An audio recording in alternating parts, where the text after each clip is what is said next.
ಆಗಿರ್ತಕ್ಕಂಥ ಜಮಖಂಡಿ ತಾಲೂಕಿನ 4 ಮತಗಳು, ಹಾಗೆ ಬಾಗಲಕೋಟೆ ಜಿಲ್ಲೆಯಿಂದ ಬಂದಿರತಕ್ಕಂಥ ಬದಾಮಿ, ಗುಳೇದಗೂಡು, ಬೋಳಿಗೆ ಎಲ್ಲ ನಮ್ಮ ನೌಕರರ ಪ್ರತಿನಿಧಿಗಳ ಒಂದು ತಮ್ಮ ಮತಗಳನ್ನ ತಮ್ಮ ಈವರೆಗೆ ರಾಜ್ಯಾಧ್ಯಕ್ಷ ಮತ್ತು ಖಜಾಂಚಿ ಸ್ಥಾನಕ್ಕೆ ಸಂಪೂರ್ಣವಾಗಿ ಬೆಂಬಲವನ್ನು ಕೊಡ್ತೀನಿ ಅಂತಕ್ಕಂಥ ಮಾತನ್ನು ಹೇಳಿ, ಇಷ್ಟೆಲ್ಲ ಬದುಕಿನ ಉದ್ದಕ್ಕೂ ನಮ್ಮ ಶಿಕ್ಷಕರ ಸಂಘಟನೆಯನ್ನ 2 ಹೋಳನ್ನ ಮಾಡಿದಂಥ ಷಡಕ್ಷರಿಯನ್ನ ಇವತ್ತಿನ ದಿವಸ ಸೋಲಿಸಿ ಅದೇ ಗದೆಯಲ್ಲಿ ನಾವುಗಳೆಲ್ಲ ಶಾಂತ ಮೂರ್ತಿಯಾಗಿ ಸರ್ಕಾರಿ ನೌಕರ ಸಂಘಟನೆಯನ್ನ ನಮ್ಮ ಕೃಷ್ಣೇಗೌಡರನ್ನ ಹಾಗೂ ನಮ್ಮ ಖಜಾಂಚಿಯವರನ್ನ ಕುಣಿಸುವಂತ ಪಣ ತೊಟ್ಟಂತ ನಮ್ಮೆಲ್ಲ ಯುವ ನಾಯಕರಾದಂತ ಚಂದ್ರಶೇಖರ್ ನುಗ್ಲಿ ಅವರೇ, ನಾವು ನಿಮಗೆ ಮಾತನ್ನ ಕೊಡ್ತೀವಿ.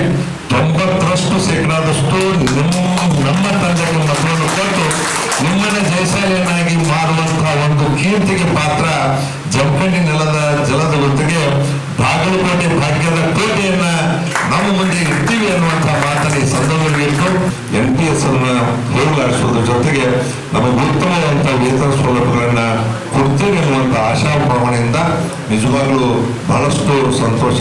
ಕೃಷ್ಣೇಗೌಡರ ಒಂದು ಜಯ ನಮಗೆಲ್ಲರಿಗೂ ಹೆಮ್ಮೆಯನ್ನ ತರುವಂಥದ್ದು. ಸರ್ವಾಧಿಕಾರಿಯ ವ್ಯಕ್ತಿಯನ್ನ ನಾವು ನೀವುಗಳೆಲ್ಲ ಸೋಲಿಸೋಣ.